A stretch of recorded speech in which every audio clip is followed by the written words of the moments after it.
Under standard atmospheric pressure, 10-degree airflow at a rate of 0.565 cubic meters per second through a rectangular galvanized iron duct with a cross-section of 500 millimeters by 300 millimeters. Determine the friction factor for this duct.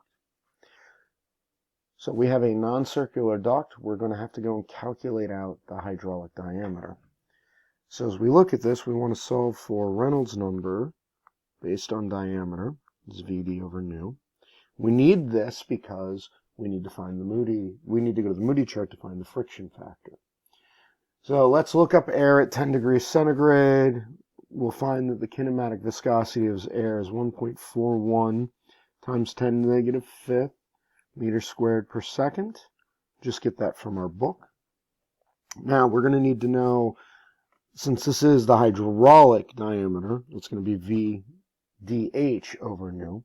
So we have to find velocity.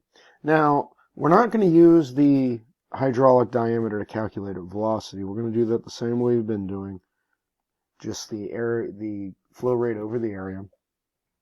So 0.565 cubic meters per second. You can divide by the area. Want to make sure that we get that into meters also.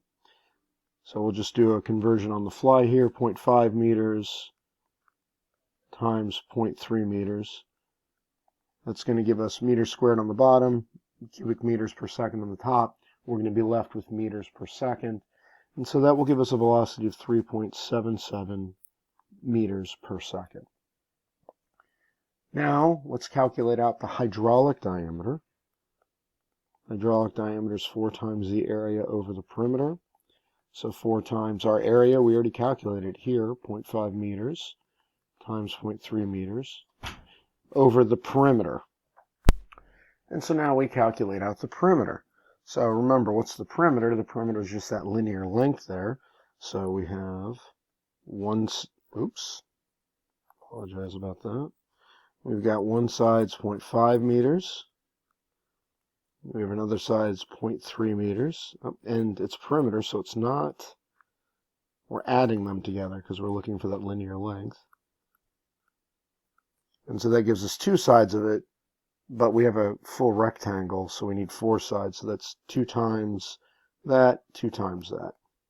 So that gets us all 4 sides.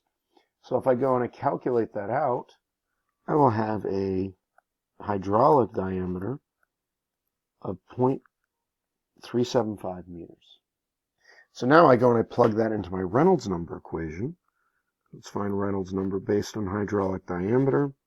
So 3.77 meters per second. There's 375 meters. Divide that by, where'd it go? 1.41 times 10 to the negative fifth meters second per squared. And that gives us a completely unitless parameter. You can see from the units. We multiply that out, we get 1.0 times 10 to the fifth.